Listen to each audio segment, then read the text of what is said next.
Bem-vindos a mais um Vozes da Justiça. No episódio de hoje, a gente vai falar sobre crimes contra a fé pública, que seria a confiança que a sociedade deposita em documentos emitidos pelo Estado. E para isso eu trouxe convidados muito especiais que vão dividir a perspectiva e o conhecimento deles com a gente. O meu primeiro convidado é o José Roberto. Boa noite, José. Boa noite, Mariana. Boa noite a todos. Obrigado pelo convite. É um prazer estar aqui. A primeira pergunta é: quem pode ser considerado um titular de fé pública no Brasil? São todas aquelas pessoas que, no exercício das suas funções, elas desempenham procedimentos e emitem documentos que são, tanto pelas autoridades quanto pelo público, a sociedade em geral, são reconhecidos como autênticos, confiáveis, verdadeiros, por esse conceito de fé pública que você acabou de nos trazer. Essas pessoas, elas podem ser tanto os funcionários e agentes públicos, efetivamente contratados pelo Estado para desempenhar as suas funções, e também aquelas outras pessoas que atuam em órgãos paralelos ao Estado, mas que receberam do Estado legalmente delegação para atuar nesse segmento. Os documentos emitidos por essas pessoas, tanto os agentes do Estado quanto os agentes dos órgãos paralelos, eles por si só produzem confiança, são tidos como verdadeiros, aceitáveis, citam de outras provas para serem considerados autênticos. Infelizmente, nós lidamos com problemas de falsificações e outros ilícitos, o que é inclusive considerado crime pela nossa legislação. Mas por conceito e definição, eles são tidos como autênticos. De uma maneira geral, nós podemos considerar que esses agentes, eles têm suas ligações com o Estado, tanto diretas quanto indiretas. Não é um conceito público, isso não é um conceito efetivo, porém é uma forma de nós interpretarmos, analisarmos e entendermos o conceito amplo dos titulares da fé pública. Legal, José. Quem são os servidores públicos que têm fé pública? Os exemplos mais comuns são os escrivães de polícia, por exemplo, ao lavrarem um boletim de ocorrência, ao emitirem uma intimação para um convocado em um processo, ou talvez também os oficiais de justiça, ao fazerem cumprir a ordem judicial do mandado, entregando uma ordem para um envolvido em um processo judicial, por exemplo. Existem outros agentes que podem agir com fé pública? Sim, por exemplo, os cartórios de registro civil, lavrando uma certidão de nascimento ou casamento, também os tabelionatos de protestos, emitindo uma certidão de inadimplência, e também os cartórios de imóveis, lavrando uma escritura ou um aditamento numa escritura já existente. Legal, José, muito obrigada. O meu próximo convidado agora é o Vismar. Boa noite, Vismar. Vismar, você pode explicar para a gente como a fé pública garante segurança nas transações comerciais? Boa noite, agradeço o convite a todos. Geralmente a fé pública, é onde que existe a garantia de transações comerciais, geralmente é feito no papel, Muitas pessoas entendem de fato que no papel que a gente consegue validar um documento. Onde existe um prestador e um tomador, a gente valida esse documento com a questão tanto comercial quanto financeira, os documentos públicos mesmo. Qual é a diferença de um documento público e privado? Documento público, geralmente ele é feito em cartório, onde tem uma fé pública e é utilizado nessa parte dos documentos, onde a gente vê que o cartório valida essa parte de fé pública. Quando a gente fala de privado, a gente está falando muito de questões de indivíduos, ou âmbito empresarial. Então a gente pode validar documentos nessa parte de privado. E quais profissionais têm autoridade para emitir esses documentos? Geralmente, as autoridades são aqueles que estão trabalhando, trabalham com a questão de concurso público. Tem muitas pessoas que estão envolvidas nessa parte no cartório, aquele escrivão mesmo que faz. Então, eles são aqueles profissionais que a gente lida no dia a dia, no corrente. Então, são aqueles mesmo que a gente onde vai fazer o reconhecimento de firma, onde vai fazer certidão de nascimento, e faz tudo por lá mesmo. São aqueles mesmo que a gente, no dia a dia. A próxima convidada é a Victoria. Alterar ou falsificar um testamento pode ser considerado um crime contra documento público? Olá, gente, boa noite. Muito obrigada pelo convite. É muito importante que a gente está aqui debatendo sobre esses assuntos.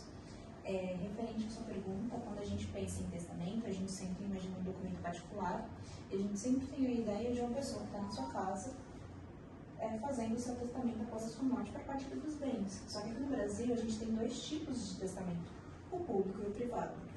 O público, quando o testador ele vai até o cartório, ele faz isso em frente ao tabelião. Ele já é um documento público de fato. E o privado, que é justamente esse exemplo que eu acabei de dar pra gente. No privado tem alguns pontos importantes. Para ele ser legítimo, tem que ter 3 testemunhas e ambos têm que assinar o documento. Até o momento ele é um documento privado. Só que quando chega o momento da morte do testador, ele se torna um documento público. Aí entra a questão das testemunhas para poder comprovar que o testamento ele não foi alterado. E não teve nenhum tipo de fraude ou rasura. As modificações em um atestado, independente da forma, ele vai ser sim um crime contra a fé pública e ele está tipificado no artigo 297 do Código Penal. Mas um caso que eu gostaria de entender. A gente sabe que falsificar uma moeda oficial é crime. E a criação de uma nota grosseira, por exemplo, uma de R$3, se enquadraria em crime? Depende, mas sim se enquadra em crime, mas depende do artigo. Só o ato de você falsificar uma moeda em curso, seja nacional ou estrangeira, ele já está no 289 do Código Penal, que é justamente a falsificação de dinheiro. Só que para você falsificar um dinheiro, ele tem que ser convincente e você tentar passar ele para frente. Se você faz uma nota de R$3, sendo que a gente sabe que não existe aqui no Brasil, como que a pessoa vai aceitar? Então, talvez, vai depender muito da doutrina do legislador, ele pode considerar como o artigo 171 de estelionato. Tem a súmula 73 do STJ que ele fala justamente sobre isso. Em tese, esse ato de você falsificar uma moeda grosseira e tentar repassar ela pode ser considerado um ato de estelionato, porque está tentando enganar a pessoa. Agora, um outro caso que acontece com mais frequência é de pontos de infração de trânsito para terceiros. Isso se enquadra como um crime? Esse é um ponto muito bom que a gente pode fazer uma reflexão, porque é cultural e a gente aceita fazer transferência de pontos para uma pessoa mesmo que não cometeu a infração. Até mesmo para ajudar o colega ou qualquer coisa nesse sentido. Mas sim, ele é um crime. Mas é interessante analisar o porquê que ele é um crime. O documento em si, que é a infração, você não fez nenhum tipo de alteração. Então, todo o corpo do documento, ele é legítimo. Ele é um documento verdadeiro. Exatamente, ele ficou verdadeiro. Só que você está colocando informações falsas naquele documento. Então, não é verdade que aquela pessoa realmente cometeu a infração. Mesmo que ela tenha concordado. Não é verdade. Então, ainda assim, é considerado sim um crime do 297, mas olha que interessante, a estrutura do documento ela permanece a mesma. Você não alterou o documento, então ele continua sendo um documento legítimo. Só continua sendo um documento verdadeiro. Exatamente. Só que você está inserindo informações que não são verdadeiras nesse documento. Então, isso também é considerado uma falsificação de documento, por conta das informações que não são verídicas. A minha próxima convidada agora é a Elizabeth e ela vai explicar pra gente um pouquinho qual é o papel do Estado quando se trata de fé pública. Boa noite, pessoal. É um prazer estar aqui com vocês.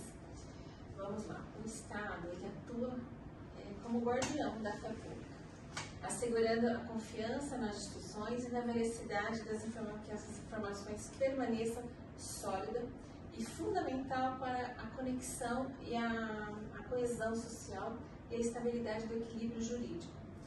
O Estado ele deve garantir que os documentos sejam transmitidos de uma forma fiel e autêntica, evitando distorções ou interpretações equivocadas.